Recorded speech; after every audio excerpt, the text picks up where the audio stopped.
So in light of recent news, I have a brand new subscription service starting for Season 2 of Nintendo Everything Podcast. That's awesome! Let's hear about it. Hear me out. It's a new membership subscription called Nintendo Everything Podcast First. This membership allows you to create a private listening space that isn't private, more storage for your generic Toad NPCs from Paper Mario, you get unique insults from me, Oni Dino, and a personalized laugh track from Galen. And more. That sounds awesome. And how much do I need to spend in order to get all of this? $1? $1.50? No, only pocket change. Pocket change of $99.99. Wait, hold on. Pocket change of 99. That's exactly what I said. For a year. And you know what? If you are one of the first ones who sign up for it, you can get your custom icon and emote of that chocobo that's OD'd on Gessel Greens. Chocobo. Tell me more. What else can the folks get if they sign up for Nintendo Everything Podcast First? Now, we've given this a lot of thought, and I gotta tell you, through all of our sources, I've seen it in action, it just works. The entire program just works. There's a small bug where if you're not constantly listening all the entire time, everything you've gained in the world has just completely deleted itself, but it's fine. You know what? It just works. If you do experience a problem, please send all of your complaints to @ToddHBethesda. No. Todd.Coward@Bethesda. He's our IT guy. He'll fix all of your problems, all of your needs. Oh God, what has he done like in public that I can make fun of? I'm trying to think of.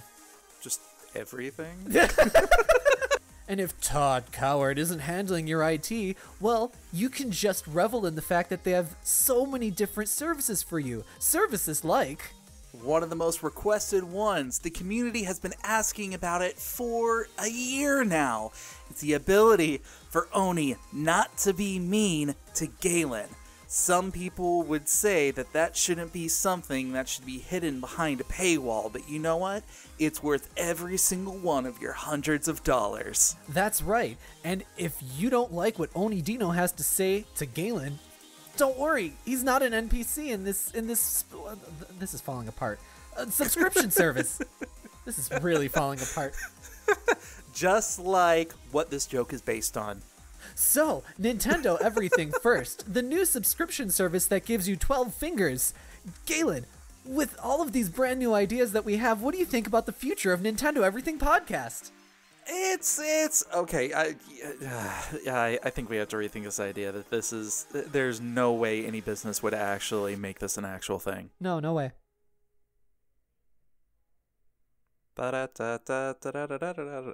What's our theme song? That's basically it, yeah.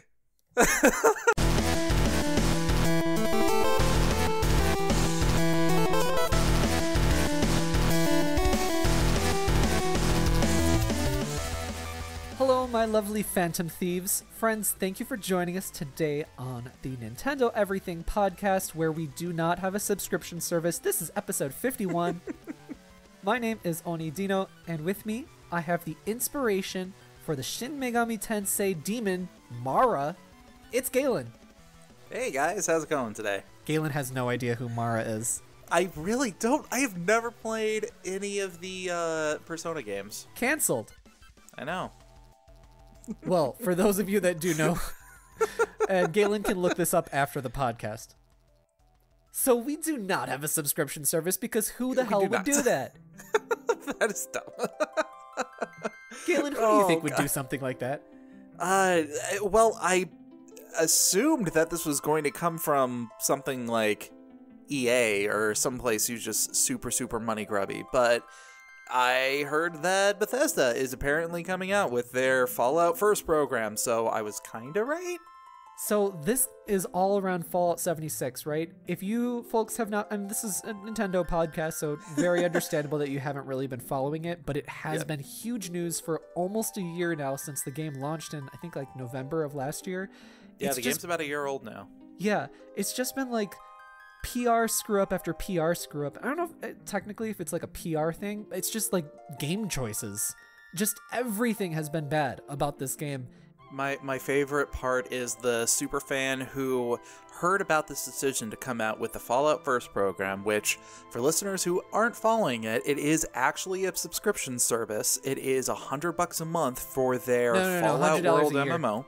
Oh, yeah, sorry, $100 a year, not a month.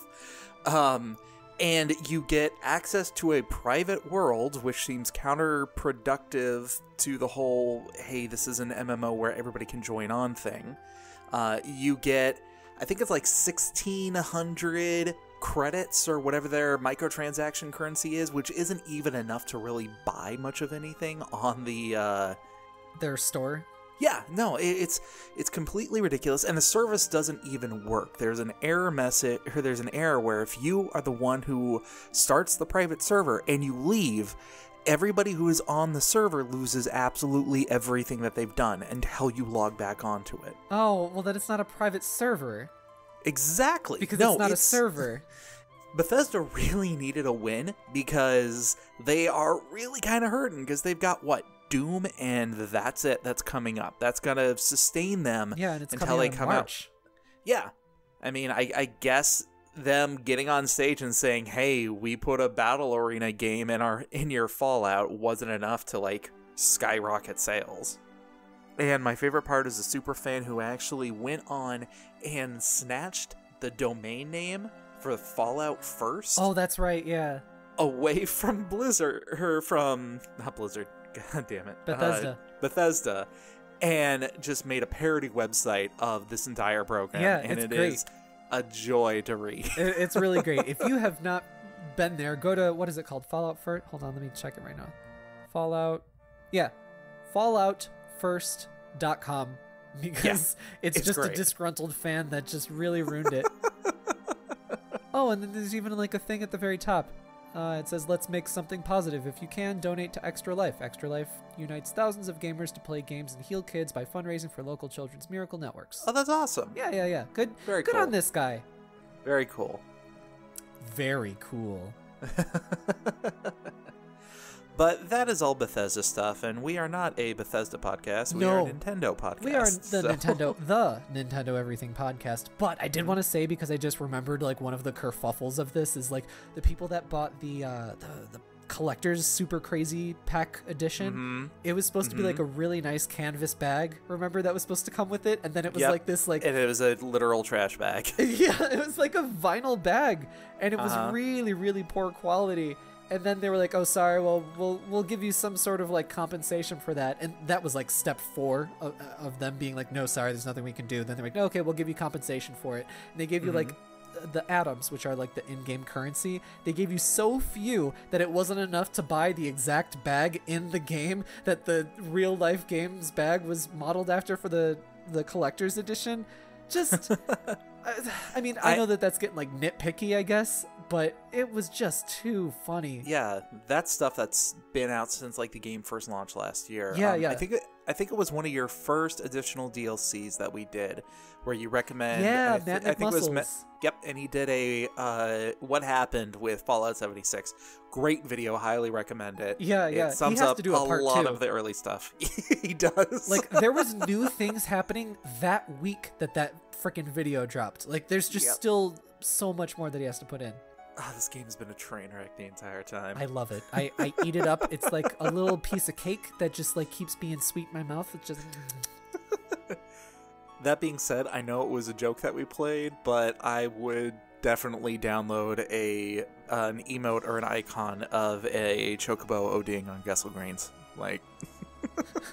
I would have that as a little icon or an emoji. Yeah, I would too. So let's kick this episode off. What's coming up in the episode? We're going to be talking about Persona 5S, which is Persona 5 Scramble, the Phantom Strikers. A whole bunch of gameplay and details came out on that this week, and I am so excited for it. Then we also have information on the Suda51 and Swery collaboration game that is very likely to come to Switch. Mm-hmm. Then, of course, more Pokemon details. What's a week without new Pokemon details? I can't wait for this game to drop so I can stop talking about Pokemon. It's less than a month away, so you don't have that much longer to wait on it. So anyway, I should have said this like way earlier. Like this is already 10 minutes into the episode. But anyway, we got like new people. Our last episode for sure, who joined in to the podcast. So we have to introduce ourselves by saying that we are a weekly show. Episodes go live every Sunday, bright and early, if you are in the States. And we are on all of the podcast platforms: iTunes, Spotify, Stitcher, Google Podcasts, you name it, we are there. Are we on Samsung refrigerators? Well, you tried. Also, be sure to give us a rating on your podcast platform of choice. It is the best way to support our show. It does so much in helping us get recommended by the RNG algorithm gods. The majority of our listeners are on Apple Podcasts, aka New iTunes. So please, if you could, leave us an Apple Podcast review. We would super appreciate that 5-star review. No Patreon link for you to support. No like, share, crazy stuff. Just please leave us a review on the Apple Podcast. That's easier. And it doesn't cost you a monies. Yeah. This isn't a subscription service. Although I would pay for that feature of you being nicer to me sometimes. Just saying. You can't afford it. Let's go on and talk about our adventure log. So Galen, let me tell you about this game. What game you got this week, Oni? Well, it's the same game as last week because I can't put it down. It's the Alliance Alive Remastered HD on the Nintendo Switch. You still playing that one? Still playing that one, indeed. Nice. Indeed. What? Anyway, this game is fascinating because I'm still going to continue play. What? Hold on, my English needs to be...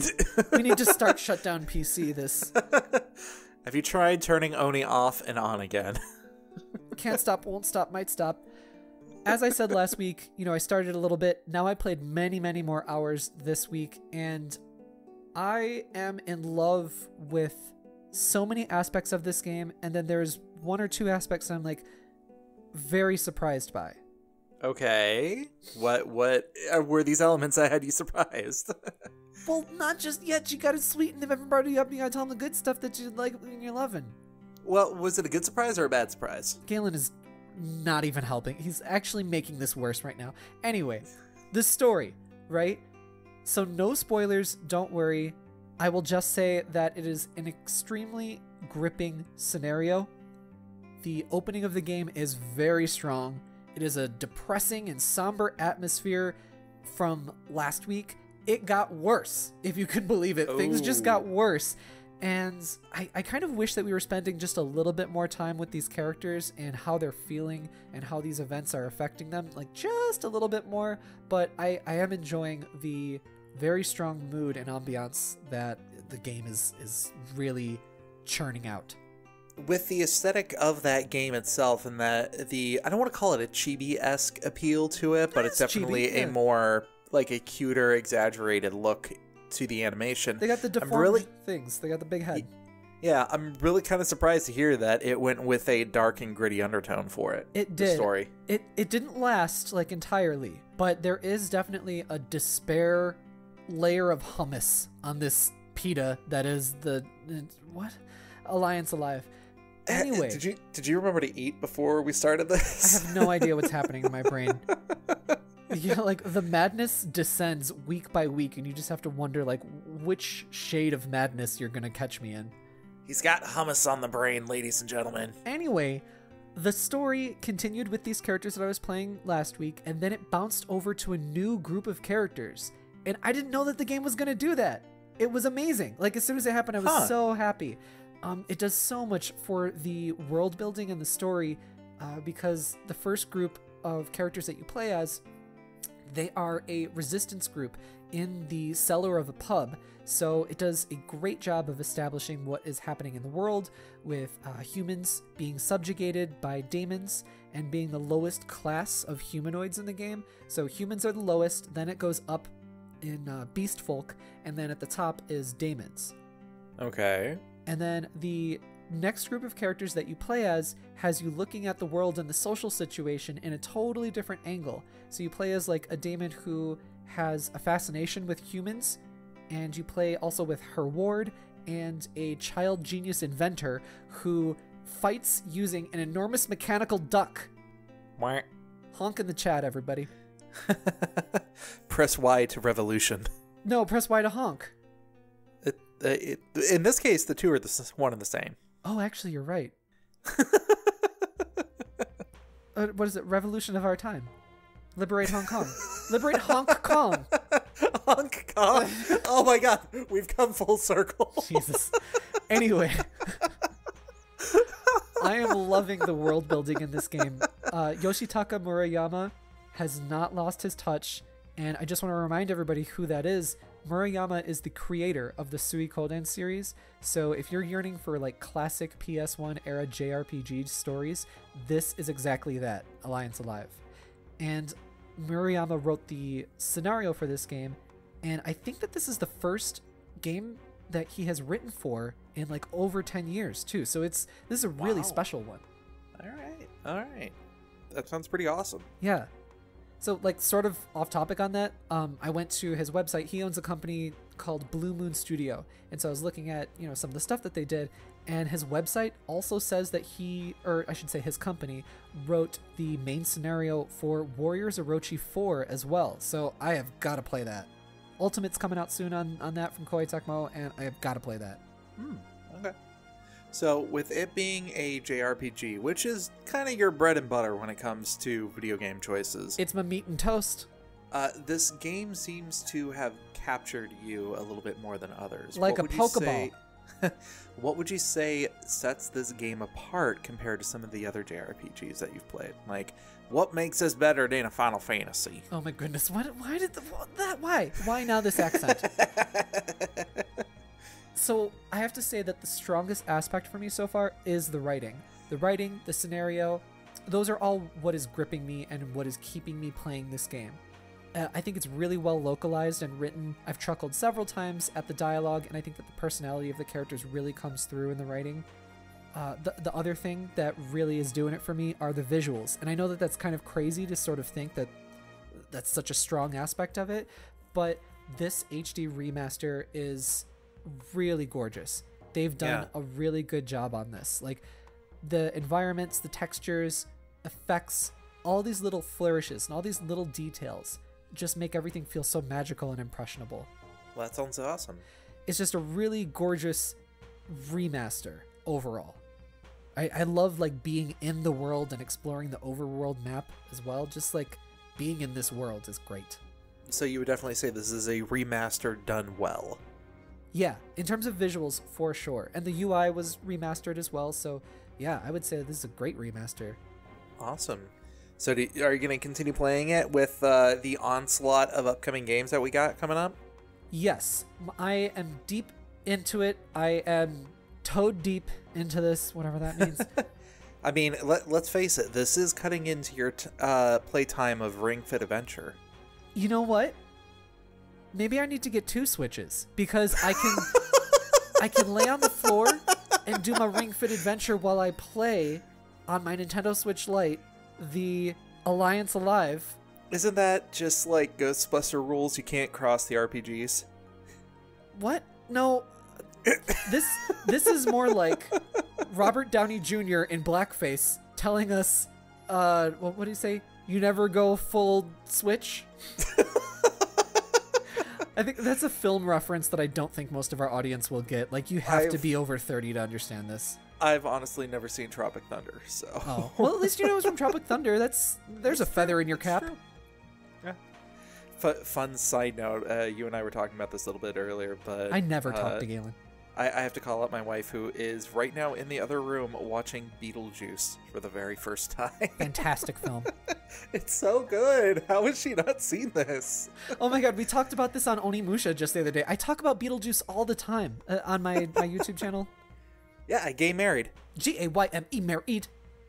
Why did I say it like that? I'm talking like I have a thick accent. Anyway, getting back to the Alliance Alive, I have to say, so, right, visual, stories, writing, all of that, I'm enamored with it.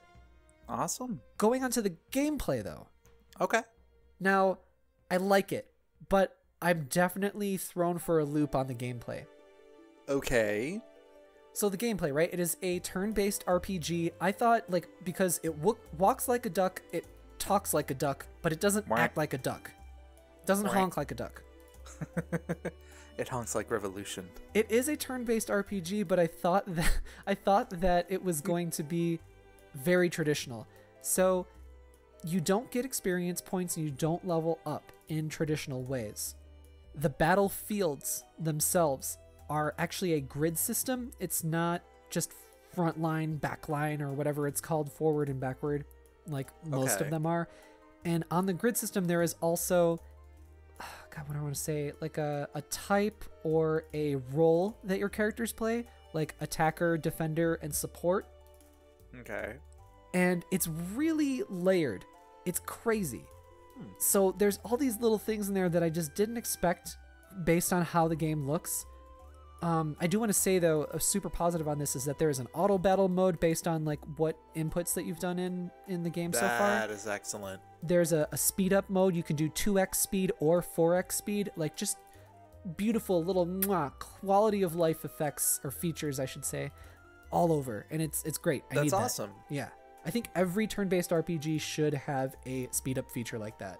I gotta be honest, with the way that games are nowadays, I actually get kind of turned off if it doesn't have a speed up feature in a traditional turn-based RPG. So yeah, I wouldn't say I'm that far, like not that far, but I really do appreciate it and really hope it becomes standard, especially in like remasters and stuff. Mm-hmm.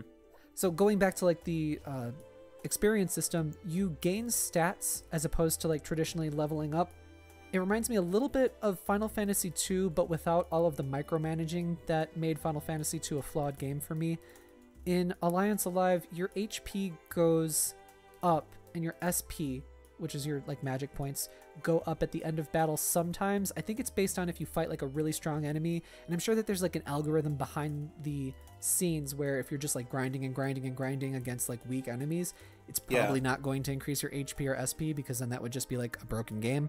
So there's got to be some secret algorithms behind there. So you're telling me that you have to train the IVs and the EVs of your Alliance Alive members? Sure. Also, your max HP goes down if a character is defeated and then revived in the next battle, or if you run away from a battle, and it stays that way until you rest at an inn. And I love that mechanic. It reminds me of games like Breath of Fire 3. They did something similar with that game, and it's something that I never see in games, so I'm really glad to see that. Wow, that is actually really kind of cool. Yeah, so it makes sense, right? Because like your max stamina goes down, even if you heal yourself with a magic spell or whatever. Your max stamina is down. You have to take a rest at an inn or whatever. I love that. I think it's great. Yeah, absolutely. I feel that with the way that people play games nowadays, they kind of look at the quote-unquote being defeated or having a team member be defeated as kind of like this, it's more of an inconvenience than anything else. Yeah. So I like games that take a bit of an extra effort to like give it a little bit more of a dire sense or a penalty. Yeah, more penalty, more punishment. That way it makes you think that all of your decisions have more weight, and then you play the game a little bit more, I don't know, seriously. Mm-hmm. Yeah, absolutely. Like, so this is changing topics a little bit, but in my D&D games, I homebrew a rule when I am the DM, where normally if a person goes down in 5th edition Dungeons & Dragons, they can be revived as long as somebody like goes over, use a healing spell or whatever. Doesn't matter how much excess damage or anything that they took, they just need a little bit of healing. So you could essentially have a healer standing by somebody and go, oh, you're dead? Heal. Oh, you're dead? Heal. Right. Oh, you're dead? Heal. Yeah. So what I actually did to add a little bit more strategy to it was I implemented a rule that they get like a level of exhaustion, where if they go down, they can come back, but they're a little bit more tired and fatigued from that engagement, which just ups the ante just a little bit more. So I'm very happy to see other games taking a similar approach and a similar respect for that element. Yeah, I super love it. That said, though, I am very surprised that thus far in my experience playing the game for several hours, I have not been presented with too much of a challenge from the enemies. I don't know if maybe I just like put everything together really well and I'm just like killing it at the game because I'm a hashtag pro gamer 360 no Koopa, but like I'm not having much trouble with the game, and the way that it's like visually presented and the mechanics, the deep level of mechanics, I was expecting it to be a whole lot more difficult. Maybe there's going to be a big jump later on. I don't know. Well, and also I would say that you're pretty prolific when it comes to JRPGs, and yeah, I believe like the strategies and the way that you approach turn-based combat and things like that is kind of like transferable in between different JRPGs. Like no two are exactly the same, of course not, but the very basics are still the same. Yeah, there's a lot of mechanics though that really do throw me off in this one though. Maybe I'm just doing them well. Some of the basics, like you know how long to grind for before you start to get like diminishing returns. But there's the thing though, in this game you can't grind because there is no experience point system, right? I don't know. Maybe you're just really good at the game. Yeah, 360 no Koopa. Now there are though larger enemies all over the world that I have come across before, and like there's these. Oh, I got water devils in the water, so you have to be really careful from the water. You can't be like next to a pond or something like that because these shadows from underneath the ground, they reach up with huge arms that reach really far away, and it makes water super terrifying for you, and I like that. But those things have obliterated me. So I know that there are hard enemies in the game, but I'm just surprised that like as I go through dungeons, as I go through the overworld, I'm not fighting too much of a challenge. But maybe those bigger enemies are going to be like an incentive for going back to previously discovered areas for like loot and a challenge and stuff later on. But I mean, there's so many systems, right? Like I don't even know if I talked last week about awakenings. That's how you learn new skills in battle. It's always exciting. It feels like you like hit the jackpot or something on a slot machine, except you're not using real money. And then you get a new skill and you're like, awesome. What's the new animation I'm going to see? And like, what's the new attacks that it does? Like, does it lower their defense? Does it stun them? My characters are so woke with this awakening. So with that being said, do you think you're going to continue playing the game next week? Oh, totally. I mean, I don't know about next week because I have a lot of other things happening for sure in terms of games release, but I am going to beat this game through to completion because the story is so engrossing. And then, I don't know, we might need to do like a special little spoiler cast on this game. All right, I'd be down for listening more about it. I have so much more to say about it. Like, there's so many more systems. There's like guild systems, and there's a final strike system, which is like limit breaks, but like way stronger, and it's crazy. This game has a lot to offer. Also, sort of speaking about, am I going to be playing it to next week? I could be playing it through to next week because it uses very little battery on the Nintendo Switch, which is really nice. I've been playing it in handheld mostly. And I mean, it looks beautiful on the handheld, of course, and everything runs smooth. The performance is just like super crisp, not a hiccup in sight. But I mean, I'll be playing it for hours, and then I'm looking at my battery. It's like, oh, only at 70%? Like, what? Is this game a miracle? It sounds like a great game to like have on a long flight or something like that. Yeah, totally. So do check this out if you're intrigued by what you've been hearing. This is definitely a peculiar one because it, looks like a duck, talks like a duck, doesn't act like a duck in terms of revolts like a duck. There's so many. You've said that joke like 4 times. I know. I really like it. You can't keep saying it. Makes it so unfunny. By the way, I have a slide whistle nowadays. I have one. This is season 2 of the Nintendo Everything podcast. So we got big changes happening. We got improvements. This is the Nintendo Everything podcast remastered HD edition, just like the Alliance Alive. Now with more slide whistle. Press Y to honk. Honk in the channel. So do check out Alliance Alive. It is a recommendation from me. I'm going to keep playing it. Maybe we'll do a spoiler cast. So play it so that way you can join me on the spoiler cast in the next few months or whatever the hell. Awesome. Galen, tell me about Ring Fit Adventure. I wish I could. I haven't had any time to play Ring Fit Adventure. You got it though, yeah? Not yet. I haven't picked it up. Well then, why are you a liar? I never said I was going to. You did. You totally did. Like 2 or 3 episodes back. Like seriously, listeners, back me up on this. Play the clip. You're expecting me to go back and find it? Yeah, because you're going to be looking because it didn't happen. No, I know it happens like 2 or 3 episodes. I need somebody to freaking tweet me and Galen on Twitter right now about how much of a liar he is. Because he said he was going to get it. That way he would play it. I'm not going to go back. I got too many things to do. Galen's not going to give me... How about this, Muffa? You go back and you find it on your own damn time. Find the thing that doesn't exist. Yeah, sure. That's kind of a guilty until proven innocent format. And I can't wait. I can't wait until somebody tweets me about it. And that way it's just going to be... Oh, it's going to be so sweet. It's going to be like a little piece of cake. The burden of proof is on you on this one. The burden of proof is not on me, the accuser. Yes, it is. Oh, wait, yeah, That's it kind how of is. This works. That is kind of how it works. Anyway, j'accused. Move on. Moving on. Do not even think that you are not on the chopping block here, mister. The only bit of gaming that I did actually get in this week was I just popped out the Switch and played a little bit of Tetris 99, which, I gotta be honest, that game has definitely changed since the last time I played it. Like, there's a lot more depth, there's a lot more options. I haven't bought any of them yet, but I know they're there. Like, you can do now a 2-player mode, you can do a solo survival mode. It's more than just you and 99 other guys all trying to stack blocks. Hey, not just guys, all right? Don't be sexist. Players. I meant guys in, like, the human term. Sexist. Yeah. Did want to give a little bit of a shout out because I noticed that this weekend, which by the Sunday that this episode goes live, it will still be going on. There is a special Luigi's Mansion theme that you could possibly win while playing this. Mario. And it's really cool because you don't actually have to, like...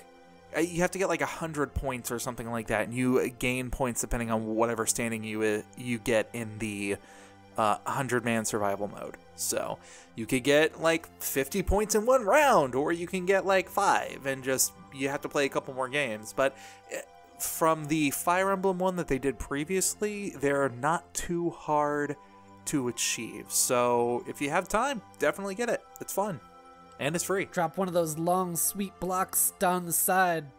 Oh, God. Multiple Tetrises, like, right in a row is just so satisfying, especially when they throw all this junk your way and they're like, oh, what's that? You've got, like, 10 rows high and you can't get anything? I'm going to throw 13 more your way. And I'm like, Tetris, line block. All right.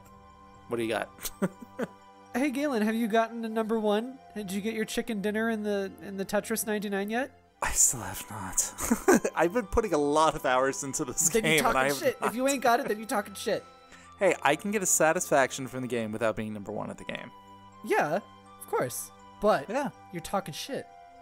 You ain't got nothing to back it up. You ain't very legit. Therefore, you must quit. How do we get back onto, like, the accusing thing again? So Hideki Kamiya, but it's so easy to accuse you. You're full of lies. Hideki Kamiya is like constantly number 1 on Tetris 99, like really daily. That man is amazing at video games. That doesn't surprise me at all. I watched him defend he has the Guinness World Record for what was it, Ninja Kid on the Arcade Archives series. Dang. I watched him at Tokyo Game Show defend his honor. It was amazing. That's impressive. That's super impressive. Love that man. But it's weird. Like, I've got Borderlands 3 that I need to finish up. I promised myself I was going to beat that game before Luigi's Mansion comes out. Do you, though? Oh, I want to at least beat the story mode, and I'm, like, really close. But I had, like, an entire afternoon that I could have, like, sat down and put my nose to the grindstone. In this case, literally. Why would you put your nose to the grindstone? The grind as in I'm grinding for weapons and loot because it's a Schluter. Yeah. It was a play on words. It's not. No, it was not. Don't even pretend like you knew what the hell you were saying. I knew exactly what I was saying. That's why I made the joke. Axe to the grindstone makes sense, not nose to the grindstone. Nose to the grindstone is definitely a thing. People say that. Go on. What are you talking about? Go on.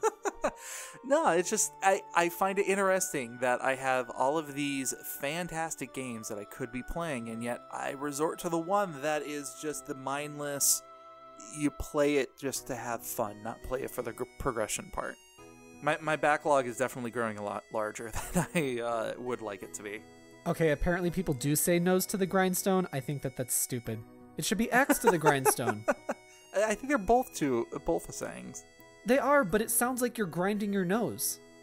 And that's kind of like the idea of it. You're like getting so close and getting so into it that yeah, like you get so close that you're putting your nose to the ground. But it sounds like you're actually putting your nose on the stone for which it will be ground. That way you can get ground ginger out of your nose. What? Is that where the term nose powder comes from? No. Oh my god, so many slide whistles I'm putting in this frickin' episode, jerk. So anyway, putting my nose to the grindstone. What? Anyway, what? I'm so confused. I've done it. I broke him. No. All of the electricity just went off in my attic. Backlogs. Yeah. You're at an attic. Don't even talk to me about my backlog. I have a million things on there. A million things, especially with Tokyo Game Show happening in the most busy time of video game releases for me ever. In the last month alone, I have Dragon Quest, Daemon X Machina, Fire Emblem, Marvel Ultimate, Astral Chain. That's Link. not even the half of it, because Yeah. I remember when you came over and you were back in town and I got a chance to take a look at your Switch, and oh my god, you have so many games that I know for a fact you have not played yet. Oh, absolutely. I will say that more than half of the games that I have on my Switch I have not played. And that's just like existential crisis right there, where it's like, I will never be able to play all of these games in my lifetime. Ever. That's why you hold on to all of your old systems. So when you're like old and retired, you can be like, I'm gonna go ahead and play some and no, that's not even gonna work, because you're gonna get old and retired, and you're gonna be sitting there as an old man with your husband right by your side, and you're gonna be still playing the same goddamn Super Nintendo games. I know, I'm gonna be like, this is my 95th time playing Breath of Fire 2. Super Mario RPG is such a lovely game. They should really do a sequel on that. Let me go to romhacking.net to find the newest item randomizer. It's 2050. It's not happening. Give it up. How old do you think I am? 2050? That's only 30 years from now. I wish you could see the face that I'm giving you right now. I don't need to see what that looks like. Please. I'll have a better day if I don't see it. So let's move on to what's been happening this week in the news. But just before we do, we have a sponsorship this week. This week, the podcast is sponsored by Koei Tecmo. Koei Tecmo, like the game company? That's awesome. Hey, guys. What up, Koei Tecmo? So, are you looking for a new role-playing game to play this holiday season? Check out Koei Tecmo's beautiful new title, Atelier Ryza, Ever Darkness, and the Secret Hideout. This is a brand new storyline arc in the popular Atelier series and follows teenage tomboy Ryza as she sets out on an adventure in hopes of leaving her mundane life behind. Along the way, she learns the magical ways of alchemy while discovering something evil lurking beneath the surface of her tiny island. Can Ryza and her ragtag group of friends save her hometown in this Stranger Things-inspired adventure? Pre-order the game today to find out. Atelier Ryza, Ever Darkness, and the Secret Hideout hit stores across North America on October 29th and across Europe on November 1st for Nintendo Switch, PlayStation 4, and Windows PC via Steam. Thank you, Koei Tecmo. Thank you, guys. I'm going to have words to say about this game. I am super looking forward to it. Never played a game in the Atelier Ryza series, and this is looking like the game I need to jump into for sure. Awesome. I can't wait to hear more about it. I might even get my own hands on this one. Your own hands? Yeah, these own hands. These hands of mine. I'm going to call you Jewel for the rest of the episode. That's also a joke for people who are only 30. Oh my god. This is the over 30 episode. Whatever. Every episode is over 30. Anyway. So what's been going on? So what's been going on in the world of news this week? just before we actually go into that again, sorry, I'm doing a little tease again. I do have to say a quick correction on our side about the Doom 64 port coming to Nintendo Switch. Oh, I remember we had some questions about that last time we were talking about it. Yeah. So a couple of weeks ago when we had the lovely Jonas on our show, the creator of A Hat in Time and founder of Gears for Breakfast, we were talking about Doom and Doom Eternal being delayed and everything, and he mentioned how he's like, well, Doom 64 is not delayed though, right? And I was like, no, I don't think so. And I said that because I remember seeing the press release before for Doom 64 on the Switch where they said it was going to launch in November 22nd. That was what it was scheduled to be. Yeah. Now, with this delay of Doom Eternal, also Doom 64 is getting delayed to March 20th on all platforms. Oh. Yeah. Now, this coincides with Doom Eternal's launch on all platforms except for Switch, which the Switch version of Doom Eternal is said to be coming shortly after the other platforms, but we still don't know. They did say that Doom 64 is coming out March 20th on, quote, all platforms, so it should be the Switch as well. But anyway, just wanted to let everybody know who's looking forward to Doom 64 in November. It's not November no more.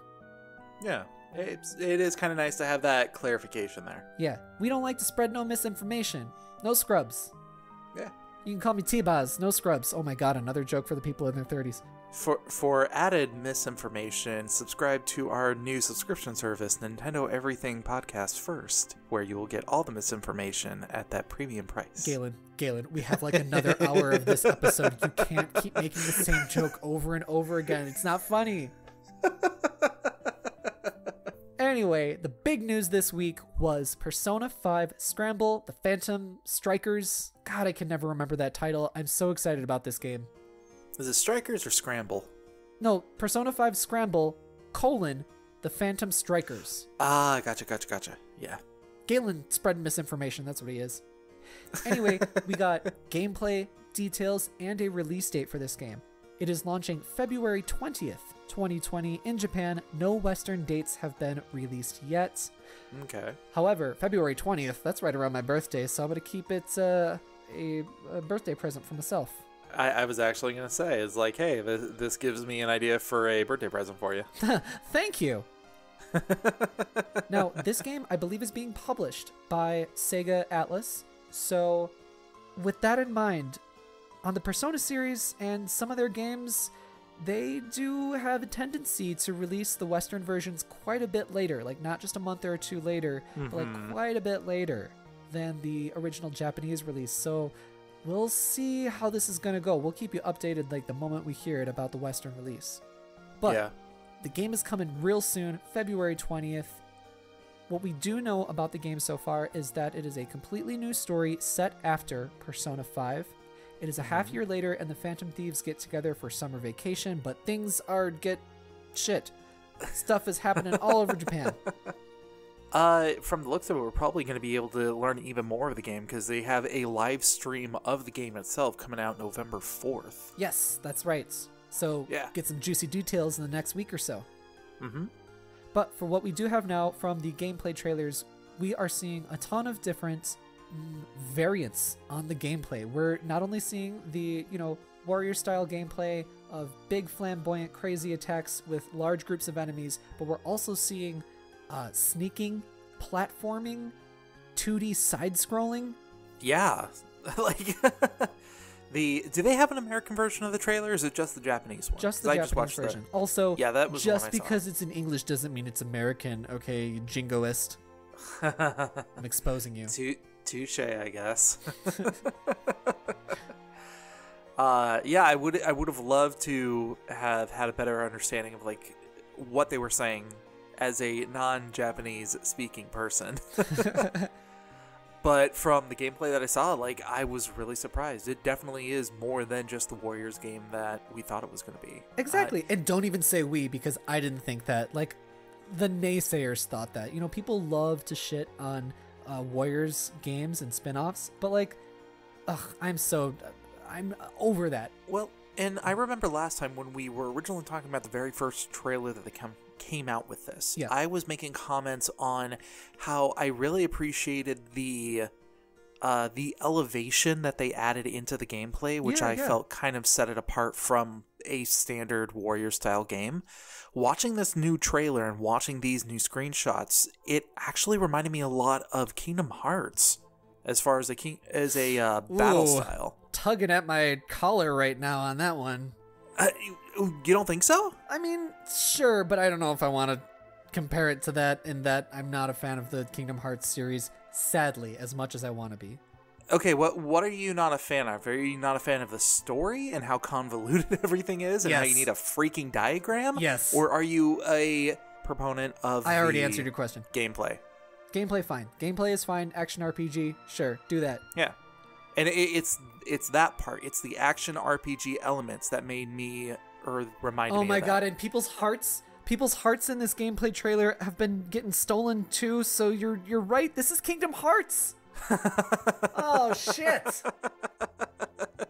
Shit! Yes, there is a lot of variation to the gameplay that we're seeing, and I knew that they would do something special with this because this is clearly a big IP. Sega Atlas are going to put tons of money behind it, so I knew it was going to be one of the, higher quality Warriors spin-off games, just like Dragon Quest Heroes 2. That game in particular was amazing. Like, it wasn't mission-based at all. You explored the world just like a traditional JRPG. It was freaking awesome. Yeah. I don't even want to put this into the Warriors-esque style of gameplay anymore. Like, exactly. Yeah.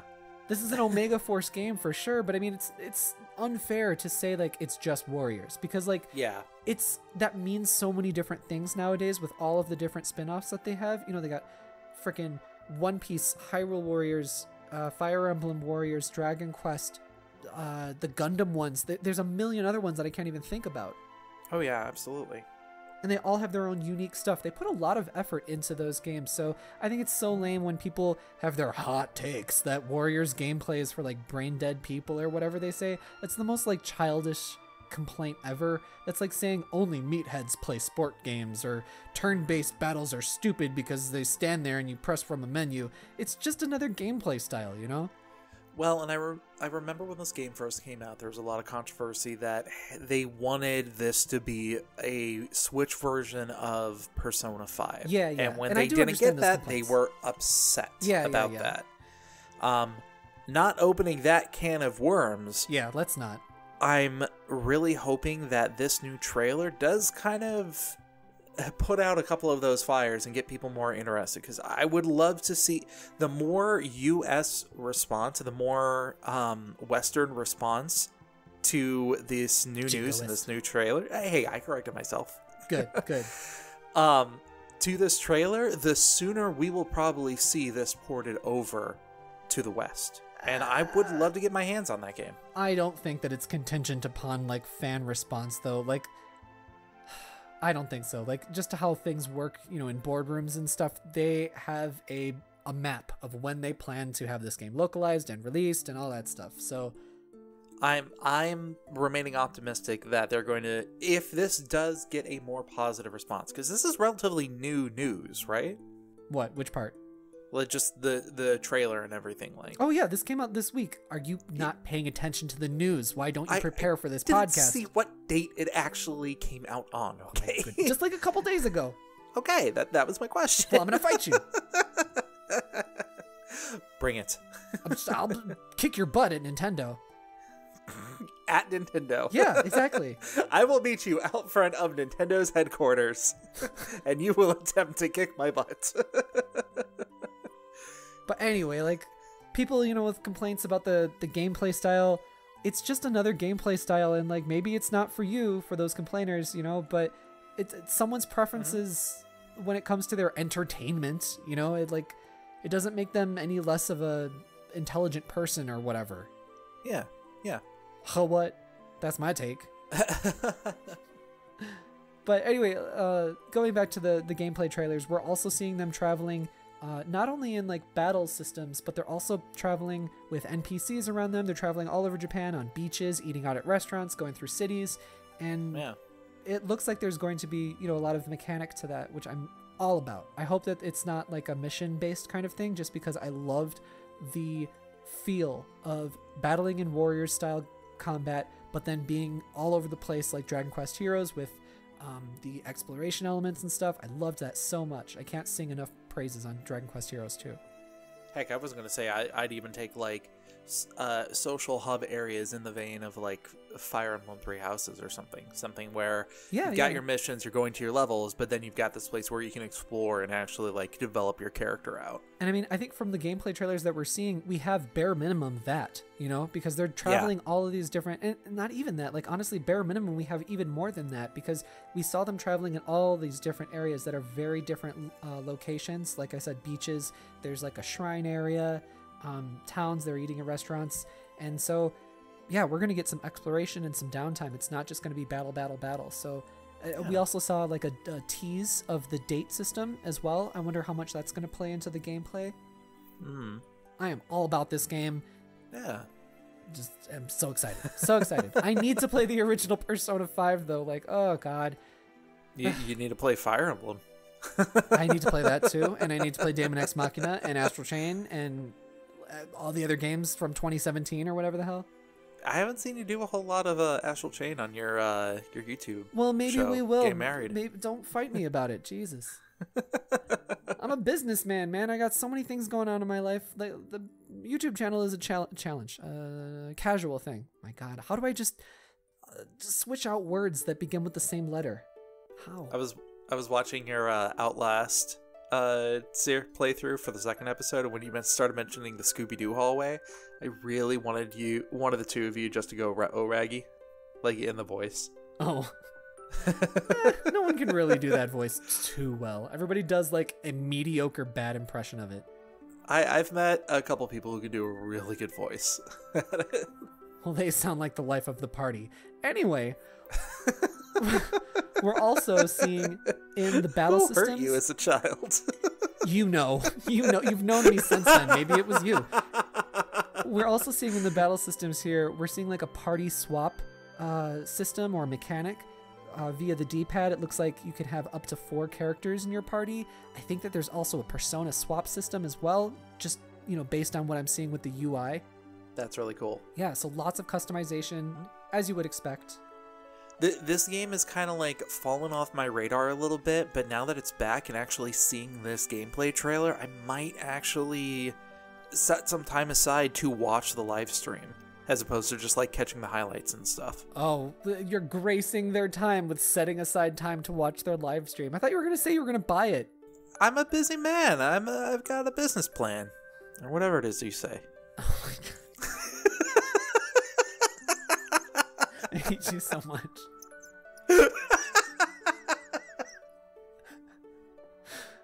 Anyway, Persona 5 Scramble looking like a knocking it out of the park. Can't wait for it to come out. So now, what else happened this week? On an IGN Japan live stream, both Suda51, aka Suda Goichi, the creator of No More Heroes, and Swery, the director of Deadly Premonition, The Missing, which are both out on the Switch, they joined forces to announce a joint project, a horror game that is tentatively titled Hotel Barcelona. That's really cool. Can I get a little more excitement out of your ass? That's awesome. I'm really excited to hear more about this. Oh my God, shut up. Anyway, the platforms have not been decided yet. They want it to be like a quick pick up and play kind of thing. So it sounds like it's going to be on, in the live stream, it sounds like it's going to be on lots of platforms, including possibly even mobile. But it's definitely going to be a horror game, which I am so excited about. That's what we need to get back to here. You don't really combine the two of pick up and play and horror into the same breath. I know. So, like, I imagine just like a comedy scene of like somebody being like, completely fine, and then, oh, pick up and play. Let me pick up my phone. And then they put it down. Exactly. Yeah. That's me, though. That would be me. So, anyway, these two guys, as you can tell by the pedigree that they have of No More Heroes and Deadly Premonition, these are some of the most creative and strange Japanese game devs well, I shouldn't say that they're strange. The ideas that they make are strange. That's definitely what I meant to say. They are some of the more well-known ones that are capable of, you know, getting some production teams together and have some clout and create strange boundary-pushing games that like kind of question, okay, is it an action game? Is it an RPG game? No, it's kind of a different game, you know? It's a transfarring game, or whatever the hell that one guy once said about transfarring. Oh, that was Kojima. That was Kojima that said that. It's gonna be a, what was this? It's a Stranding type game as well, just like Kojima says. I do like in the interview how Swery and Suda51 kept saying each time they wanted to partner together, they talked, but then they got drunk and forgot about it. Yes. And that's why it's taken them so long to put this together. From the TGS pre-event that I hung out with Swery with, also these are the wrong sentence words. I hung out with Swery at a pre-event, and he was all about drinking. He is definitely #drinking when it comes to networking. So anyway, they were saying how they want to make something that is easy, simple to play, and they have mentioned, you know, platforms like Switch and mobile. They're hoping to have a game that has different rooms and represents different people, dimensions, and a look at what happened in a period of time. That sounds so great. That is like just a fantastic vessel for strange dialogue to happen. Like Swery mentioned that this was a key factor to the game. Huh. I like how he was also going on to talk about the characters, and he was saying that he wants a character that is 100% evil, doesn't have a shred of good in them, and he wants to go out and do horrible things and kill characters. You don't want to do it as the player, but the character certainly does. Yeah, I love that. Like, see, that's just like thinking in a totally different way as a game developer about how this game could play out, or how you have to play the game. I love that. Sort of on that topic, Suda was saying how he loves, like, you know, grotesque, like, splatter horror games. So he said that, you know, maybe the second half, they were kind of musing and like kind of giving away some ideas that they've been working on. Pitching back and forth. Yeah, just doing I feel it in like public because they're so casual about this stuff. I feel like a lot of this is more on paper than what it is in, like, getting developers together to actually like work out sketches and things like this that. This is like, not even on paper. I feel like they just were talking. You know what I mean? Like, this is just how these two men function. Like, in the moment, ADD, that's what I meant to say. But yeah, he was saying how like maybe the second half of the game could be a Splatterfest title that comes out of nowhere. So anyway, between the two of them, they have crazy writing in their past games, like in No More Heroes, where it was so tongue-in-cheek, it was like basically straight out of a comic book from like the early 90s. And then Swery with his strange atmosphere and like Twin Peaks-esque dialogue in games like Deadly Premonition, and then the amazing, fantastic storytelling that went on in The Missing. Swery has so many things on his plate right now. He's doing so many cool things. But anyway, the Hotel Barcelona, like, this is just sounding like exactly my thing. I'm very interested to see where this goes and where, if a collab does come out of this. Oh, totally it will. This could be really cool. Yeah. Yes, more indie titles. Yes, more indie development. Yes, more weird ideas in gaming. No more safe stuff. I don't want more safe stuff. Like, that's for other people. That's fine. But I want weird stuff. You want the weird. Yeah, that's what I thrive in. I was born in it, molded by it. I didn't play a AAA until I was already an adult. And by then it was nothing but blinding. And by then it was nothing but Assassin's Creed. It was blinding because of all like the glitches and the Oh my god, have you seen Twitter going nuts about, was it WWE 2K20? Wow, that game is not finished. So great. Wow, is it not finished? God. And also, everything looks like an early PS3 game. Why?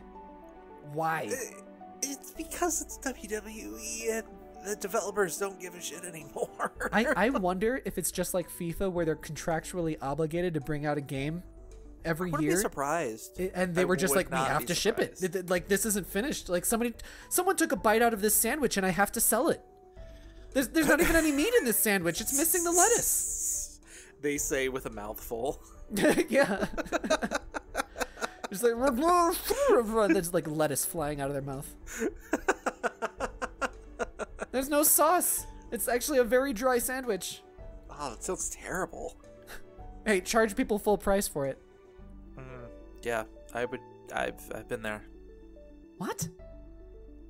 I wanna go to Chicago Diner and have a Reuben. What? Sorry, off topic. Didn't you eat? I thought you ate just before this podcast. I had a stuffed burger. Homemade too. It was nice. This is the worst conversation I've ever had in my life. So let's keep that gravy train rolling by talking about Pokemon. You would probably get from a Swery game. No. Dude, you have to play Deadly Premonition. It's on the Switch. You have to play that because it is so odd. I've seen some videos from it. It definitely looks unique. It's amazing. You sit across this enormous dining room table talking to an old lady in the opening part, not the opening, but basically the opening of the game, and with a music track that is mixed too high for the volume that you're trying to hear your characters at, with this like maddening whistle theme song, and you're talking to the old lady about the most mundane shit, and he's like, I'm sorry, I can't hear you. And then you go back to your room, you eat 3 cans of pickles and go back to bed. And then wake up and then there's flies surrounding you because you're stinky because you didn't shower. So you decide to go for a drive. God, the game is amazing. FK in the coffee. Yeah, exactly. Oh, it's so Twin Peaks. It's amazing. Anyway, keeping this gravy train running with the Pokemans, talking about the Pokemon. So don't you worry about last week, because Game Freak is here to assure you that there is a weekly dose of controversy with Pokemon Sword and Shield to be had. Is it really like... I don't know. This one's the weaker of the controversies. It's just, I don't know, people are ready to shit on this game left and right. It's definitely like unduly getting criticism at it. I am glad that some of the aspects are getting criticized. I also have my own criticisms about it. I just don't feel so strongly about it. But yeah, I wonder at some point if they decided that they were just going to go with the negative PR route and just be like, hey, we're just going to make up a bunch of controversy so we get a lot of people riled up and our name out there. And there's somebody in like a hat that says not Game Freak on it who's like, what do you mean there's no voice acting in the new Pokemon game? I'm so offended. And then he like ducks out of the crowd before he like sees a response from anybody. I feel like you missed an opportunity to roll Ditto into that. Or whatever hat-shaped Pokemon there is.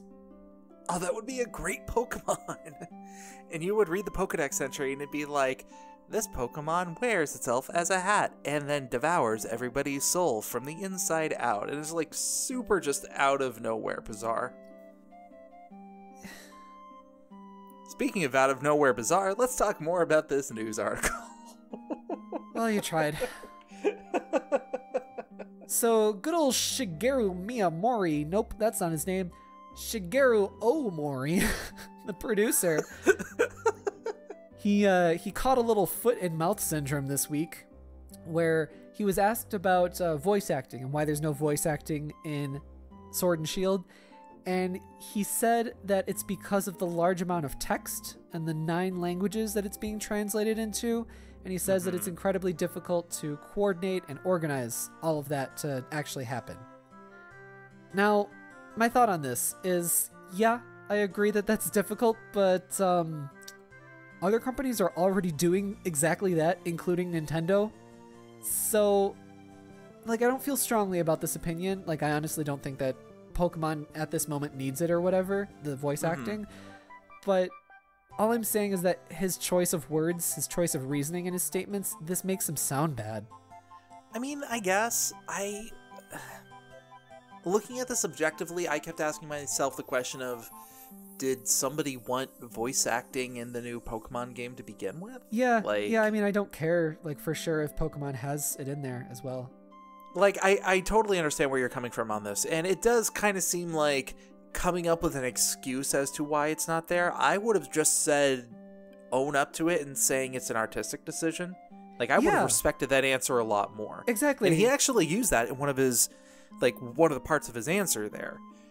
He said something about, I probably should pull the article back up here. He said something about wanting to give the players a perception of the personality as opposed to having the personality come through in the voice, and it may not match what people have the ideal of that character when they're playing it. Yeah, I think that's a little bit too much of an over explanation too. I feel like that also sounds like an excuse though. Mm-hmm. I don't think that Pokemon needs voice acting by any means, because it's more about the actual Pokemon themselves, and I don't know, just like whatever about voice. I don't know, just maybe because of being my age and having played games forever without voice acting in them, that's why I don't hold voice acting to a high regard. But yeah, I think that he could have made a better statement than this to say why it's not in the game. Well, exactly. Well, and the way I see it, I kind of understand his reasoning behind it, because it's like reading a novel and then listening to an audiobook of the same novel. That's the excuse that everybody gives, right? And so that's why I think it just comes off as more of an excuse with that explanation as well. Yeah. Like, he could have just said that, like, he doesn't feel that the Pokemon games need it and that it wouldn't enrich the experience. Mm-hmm. And, you know, if it's something that the fans want out of future entries in a strong, you know, if fans say that they want this, then we'll look into it or whatever. I mean, I just said it. Like, that is so much easier to say that. And here's the other thing. I don't know anybody who is actually asking for this. Yeah. Like, there's so many other issues with this game that this game has generated, from not having all the Pokemon to do you even need all the Pokemon in there to what is this Pokemon Home thing. Like, there's so many different aspects going on. Oh my god, we know what Pokemon Home is. Stop pretending we don't know what Pokemon Home is. Right. We fought about this episodes ago. Exactly. But so it's just right. like, so right. who is asking about this one little thing that nobody has asked about before? Yeah. Yeah. I don't care. I just don't. I don't care at all. Yeah, exactly. Voice acting in Pokemon. Like, I'm not going to lose any sleep over this. Yeah. I'm not, if it doesn't come out in the next game, I'm not going to lose any sleep. I'm perfectly fine with there not being voices in my Pokemon. I'm curious though, like, about our listeners, if anybody wants the voice acting in Pokemon. Like, do you need that? I'm genuinely curious. That sounded like a total, like, backwards question. Like, oh, do you need that? You know, that's not what I meant. Is this something that you would want? Yeah. Is it? Genuinely. So we should make a poll, or somebody out there make a Twitter poll. No one's doing that. No one is going to do exactly what you're saying. Yeah. But yeah, ask yourselves, do you want voices in there? No, don't ask yourselves. Mail us and let us know. Like, if they're asking themselves, then, like, I'm not getting anything out of that. Like, talk to me. And therein lies your personality. That's not my personality. You shut up. But then, anyway, moving on from the voice acting, because that's the conversation that goes nowhere. Mm-hmm. We heard lots of little different things happening, but I think that some of the more interesting stuff was maybe the trailer that came out recently, or not trailer, the commercial, the Japanese commercial. Yeah, that was a bit of a weird one. A little bit weird. So it's like 15 seconds, so let's just describe it if you haven't heard it, lovely listeners. So it starts off, it's a cool trailer. It starts off by showing the original sprite of Pikachu on the Game Boy, like the green and black one, you know? Yeah, the iconic, you know, Pokemon green and red, depending on where you are. Oh, no, I meant green and black is in terms of the colors of the actual sprite. I know, but I was talking about the original, like, the first versions that come out in Japan. Pokemon Green and Pokemon Red.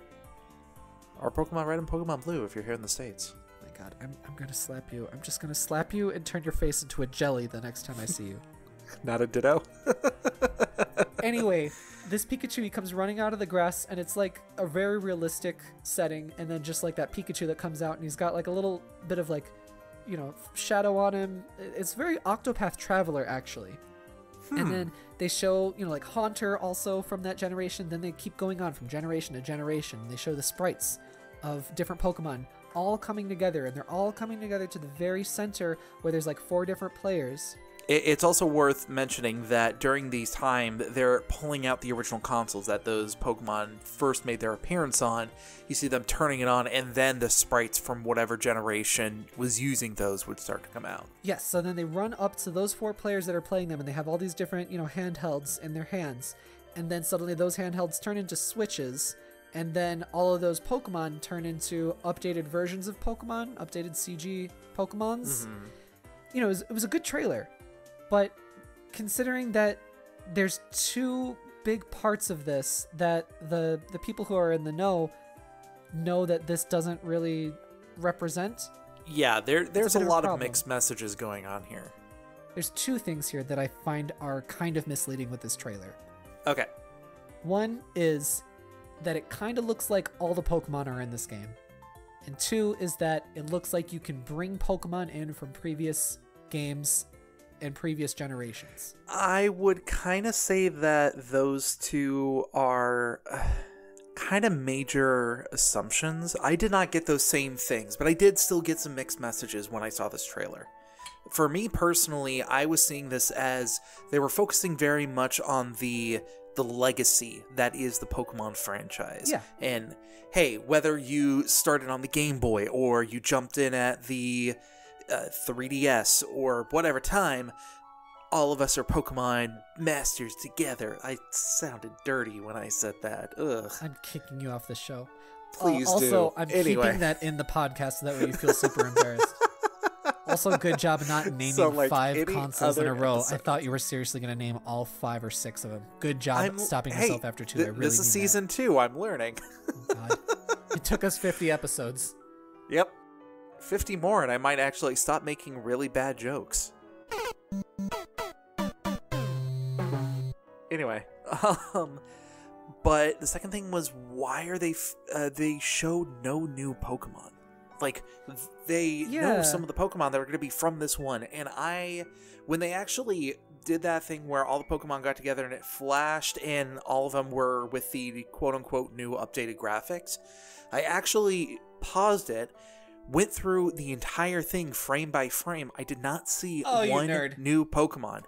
Well, honestly, some part of me was like, hey, is there a new Pokemon that they haven't actually announced yet? And I thought I might have found one, but then I found out that it was Pokemon in Sun and Moon, and I haven't played that one all the way. So I could name most of the Pokemon that were there, and none of them were from the new game. Yeah, so that's why I'm saying that this looks like it's a legacy commercial aimed at people who don't know that there's a new Pokemon, or that they are casual Pokemon fans and they're like, oh, there's a new Pokemon on the Switch, and everybody knows what a Switch is now because everybody knows, so they're like, oh cool, I'll play the new Pokemon game. But that's why I'm saying that, like, this is a little bit misleading. I mean, I agree with you that I am making assumptions, but I'm just trying to think, like, what are people going to get from this trailer? Because the trailer didn't say anything specific, of course. I don't think there was a damn word in it.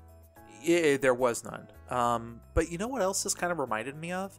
This actually reminded me of the Pokemon Go commercial, even the fake one that they had back for April Fools. Yeah, but I mean, it was the same thing. It didn't show any gameplay, and it just showed a basic premise of people going around looking for Pokemon and having a good time, but it didn't show what you could do in the game. It was just more of the celebration of the idea of Pokemon. Yeah, and that's fine. Like, those kinds of trailers do exist. This isn't like the first one that has done this. I'm just saying that, like, showing all these Pokemon coming from all these different games, actually that functionality is not even in the game yet. You can't transfer any Pokemon in there until Pokemon Home comes out. Mm-hmm. And that's not coming out until next year.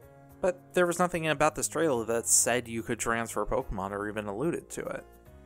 That's where I have the problem with you. It didn't say it, but you could say that it alluded to it. Like, it showed all these Pokemon coming from old generations and then coming into, you know what I mean? Like, some people could misconstrue that.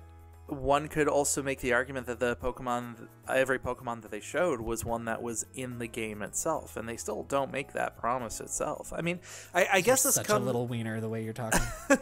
I guess this is where our our differing opinions of the trailer itself kind of comes into play, because hearing your critiques on it and hearing my own critiques on it, they are kind of founded in different areas. So anyway, that Octopath visual style, though, from the very beginning with the regular Pikachu, Yeah. I would love if Pokemon was just that. Like a really realistic, beautiful, way too many effects on the screen with little sprites. Like That would be Octopath. kinda fun. I want Octopath Traveler style Pokemon. Just do that. Maybe they can come up with a paper Pokemon where the entire world is in paper. Oh, you mean like Paper Mario? Yeah. Whatever. The last several months have just been exhausting with all of this Pokemon I'm kind of done with stuff. Pokemon Me right now. too. Yeah. And the It's game really hasn't even tired come me out out. yet. Just come out so that way I don't play it. Like I'm not doing any kind of like stance against Pokemon. I just have too many games to play. I haven't even bought Link's Awakening, so I will be completely honest, though. The one thing that does have me the most excited about this game is the fact that this is going to be the first time that you can fully rotate the camera around and walk in a 3D environment. Like, I don't know why. Yeah. It's such a silly little thing to be surprised in 2019, but yeah, that's kind of changes a lot of the things that you can do in a Pokemon game. yeah, I don't think that that's silly at all. I think that it's fun. Mhm. I think that is one of the selling points of this game is like the wild area, doing a little bit of exploration. Like, Yeah. before we even saw footage of the new game, I was talking about on this podcast that I really wanted to see the environments that these Pokemon live in, and I want to, climb up a mountain so that way I see like, oh, this is where the whatever bird Pokemon is, and that's where it lives, and this is where it lays its eggs. Like, that would be really cool to see all that kind of stuff.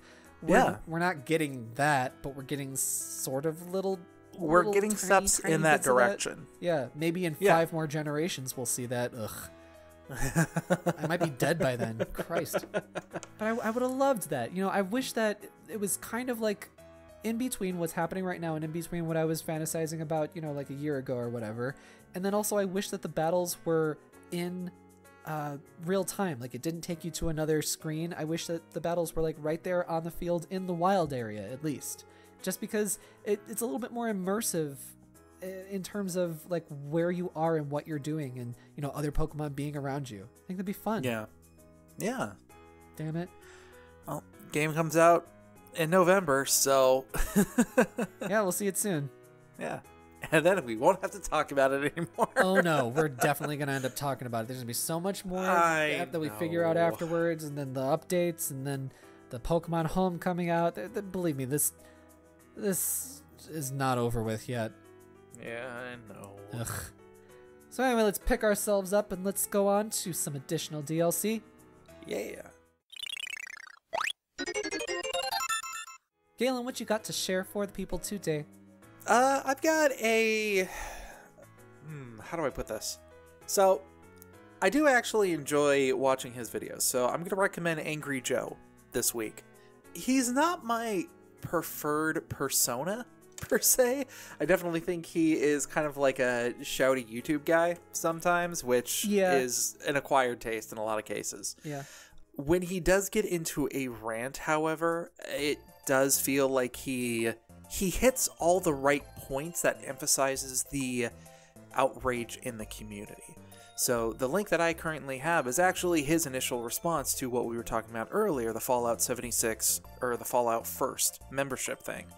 And I'll give you fair warning, make sure you're not wearing headphones on full volume when you start this video. Oh my god, why are you recommending this video? Exactly. Well, and it's because I got a general sense of this is kind of what, in a nutshell, people are feeling outraged about. And then I can kind of go on and base my own opinions and everything on it. It was a good summary, and some of his other videos, he does make some really good points, and it is kind of entertaining. So check it out. Make your own opinion on it. All right. For me, I am recommending a video that I just saw the other night on YouTube. The YouTuber is called Daryl Talks Games, and this video is called Why Video Game Developers Should Understand Functional Fixedness. Fixedness, yes. Oh, okay. He's doing I guess, series of videos called Psych of Play. And it reminds me a whole lot of Game Maker's Toolkit by Mark Brown, aka probably the best channel on YouTube. I honestly can't remember too much about this game, but it's talking about how you move around in games, and especially about Dandara, which is a fantastic, brilliant game on the Nintendo Switch and many other platforms. How you move around in that game, and how that game in particular changed maps and traversal so much that they had to readapt everything. They had to rethink the way of how a game is played and how you traverse a video game. So check it out. I hope that I wasn't just super sleepy and I was like, oh, this is great, I'm gonna recommend it, and then it's actually just a pile of crap. I don't think it's that, but maybe it is. Check it out on YouTube. Nice. And then to the best part of the show. It is the listener mail. I can't remember if I did last week. I have to get in my fix. You didn't do it last week, and then I was like, why didn't you do it? And you're like, bleh. You're like, bleh. That's what you said. You said, bleh. Season 2, baby. God. Well, why'd you do a season 1 thing? Season 2 should be me singing it. I love this. Oni, what section are we going to? That would be the listener mail, Galen. Oni, this is a comedy podcast. You're really just not bringing it to the table. Galen, I'm gonna need you to stop throwing stones from that glass house over there. It's so easy because all the windows are already broken. Okay, this week. Just flames on the side of my face, heaving breaths. Another joke for people who are over 30. Watch Clue, everybody. Clue is an amazing movie. I love that movie. It's so good. Anyway, listener mail. We're talking to who's got the mails that sent us, Galen? We actually have 2 separate mails this week, and if you guys would like to send your messages, please send them in to nintendoeverythingpod@gmail.com. Please send me an email. I am nintendoeverythingpod@gmail.com. The person, he legally changed his name to that. Is this a comment or an email? So this one is definitely a comment. It's sort of like an extension of what we were talking about last week. So you read it, and then we'll talk about it, Galen. Gotcha. Well, the message this week is from Greg. What up, Greg? What's up, Greg? Greg writes to us, some people think Nintendo is the one censoring the game. Wait. The game should be, we should give regard to That was from Tokyo Mirage Sessions, which we were talking about last week. This is actually in response to our episode last week, when we were talking about that. Yes. Some people think that Nintendo is the one censoring Tokyo Mirage Session, when that's simply not true. So much misinformation is being thrown around. I don't care either way, just people need to stop spreading misinformation, which is always a thing that we should all be striving for. I like you being an information warrior, Greg. Nice. This was talked about back in July of this year. I feel like this was an Atlas decision. Thank you, Greg. Thanks for the message, Greg. Yeah. Greg sent us also a link that talks about this. It was actually a link that went to a website that sourced a tweet that sourced our website, actually, Nintendo Everything, which is, I don't know, probably a coincidence, but anyway, it was from the financial briefing Q&A. Furukawa, the Japanese president the president of Nintendo of Japan, he was asked about censorship and censoring their games moving forward, and Furukawa made a very blunt response to a very forward response to that, and he said that Nintendo, of course, submits their games that they publish to rating boards like ESRB, PEGI. They said so they will be compliant with those, but outside of that, they will not censor any games oh, what was the word he used? It was a great word. Arbitrarily, I guess was the word that he used. I don't remember. It was basically that. So anyway, he said that they're not going to censor their games arbitrarily, and that doing that hinders creativity among the people that create the games. So with that sort of message in mind, Greg here is saying that this really feels like an Atlus decision to make the changes to Tokyo Mirage Sessions and the censoring. And I agree with him. Certainly all signs point to Atlus on this. Yeah, absolutely. I mean, I am still of the opinion that who exactly did it is not the most important talking point out of all of the talking points of this, but I think it is important to spread that information when we do have, an educated guess behind it. So thank you very much for sending that in, Greg. Galen, what are your thoughts?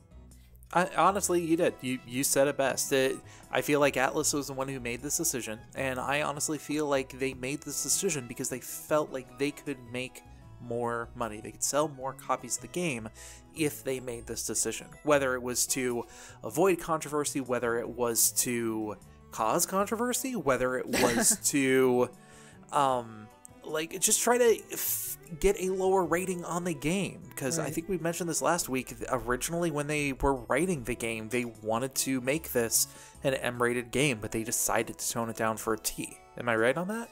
Yeah, I don't know if we were saying that they wanted to make it that. It's just that during development, it was intended or expected to be an M-rated game, according to the very first trailer that we saw of the game for the West. Yeah.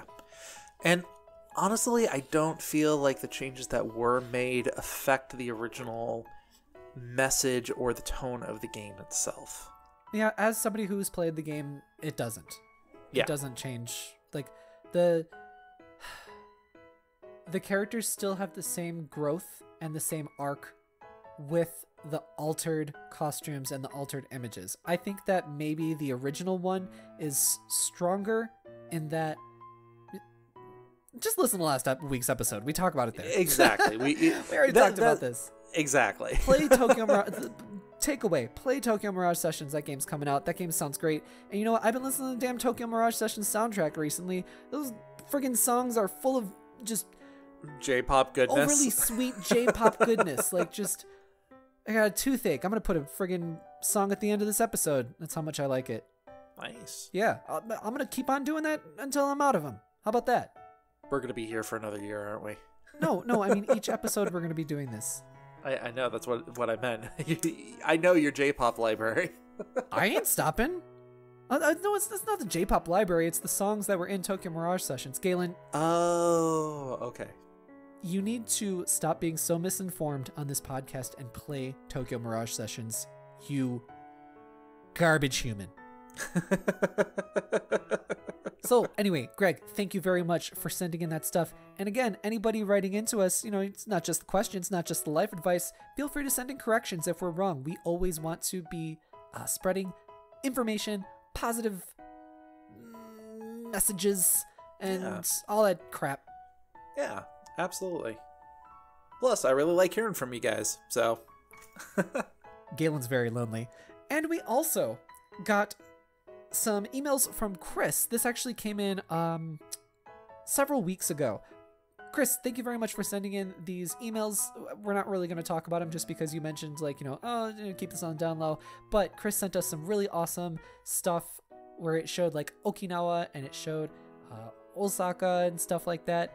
And he mentioned how, the video game that we talked about, the indie video game that was announced for Switch not too long ago, Orange Blood, it's based on Kincho, which is an actual area of Okinawa City, and there's even a club in Orange Blood called Shangri-La that is based on the actual Okinawan club called Shangri-La. And he sent us, links and images to that website, and that was great. And thank you very much, Chris, for sharing also those videos with us. Those are very special, and I loved every moment of it. Yeah, those videos were really cool to watch. Yeah.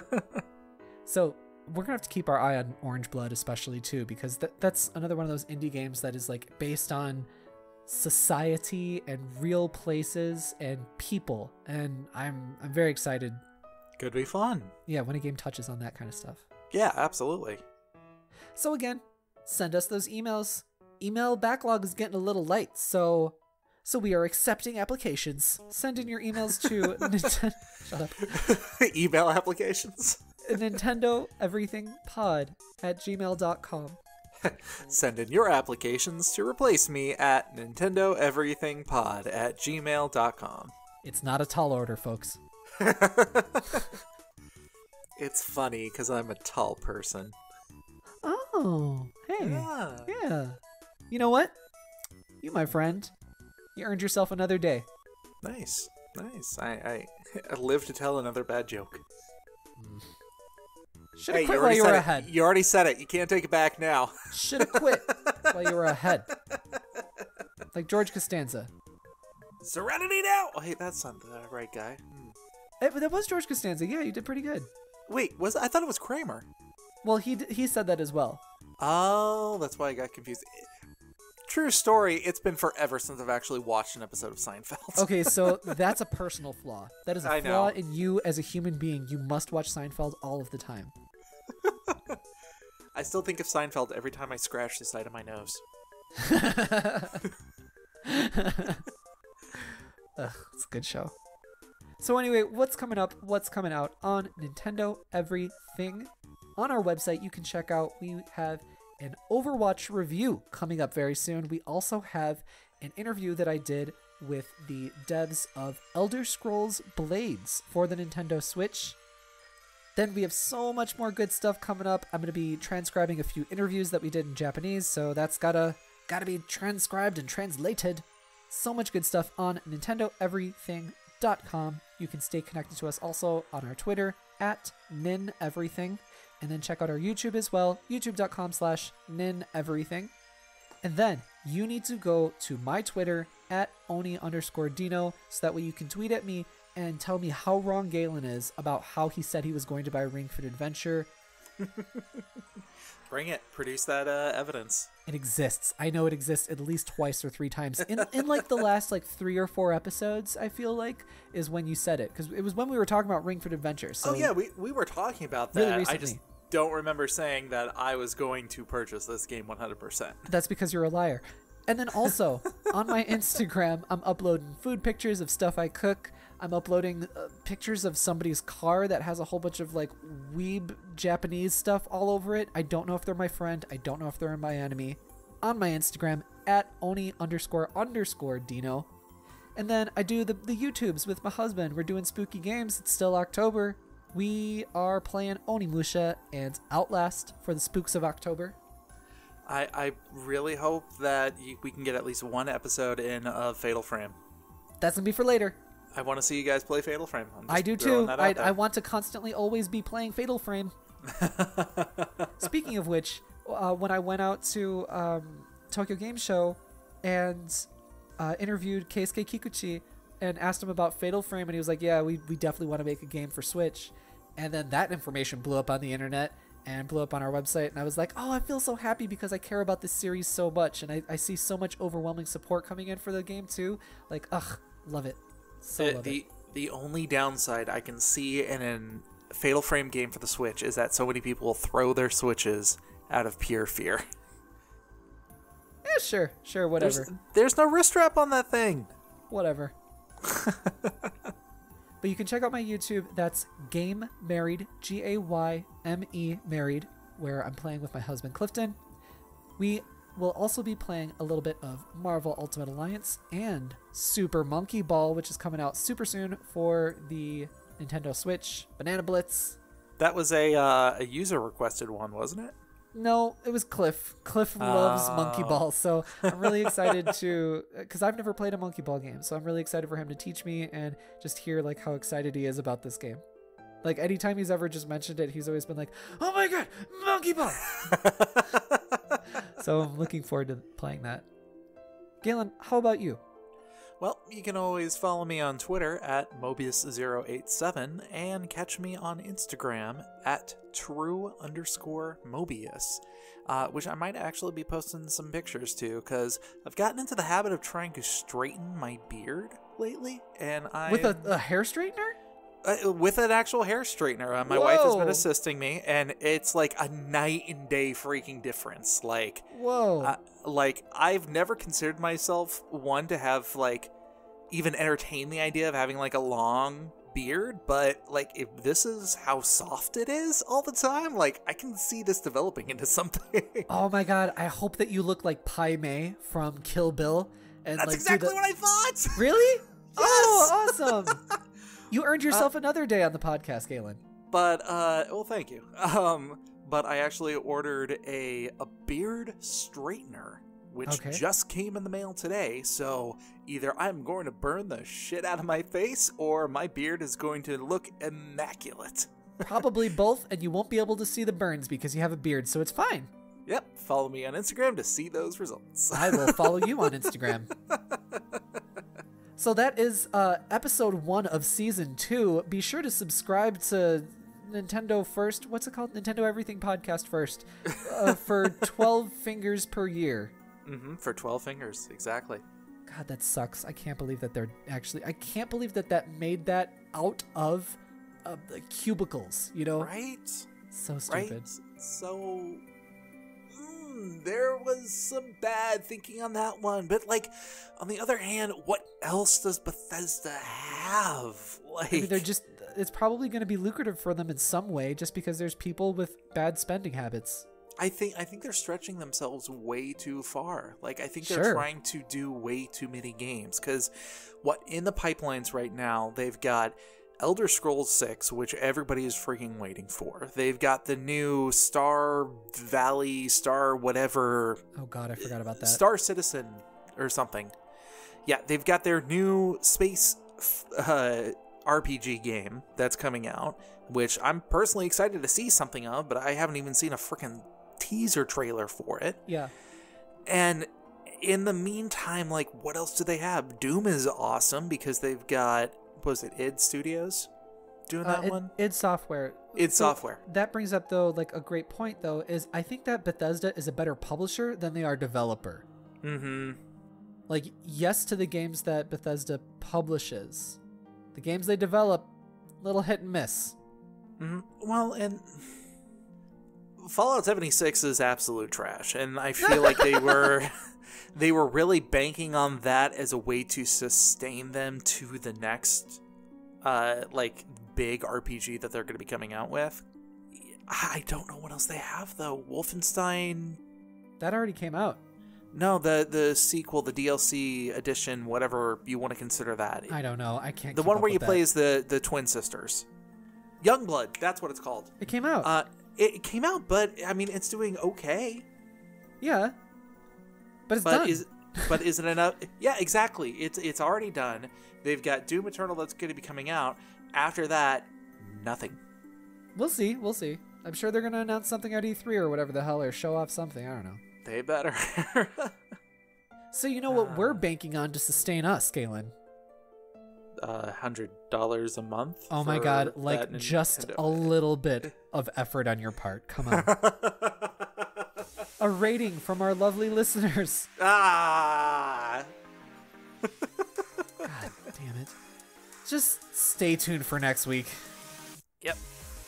For everything Nintendo. Stay tuned to Nintendo Everything. Bye. Later, everyone.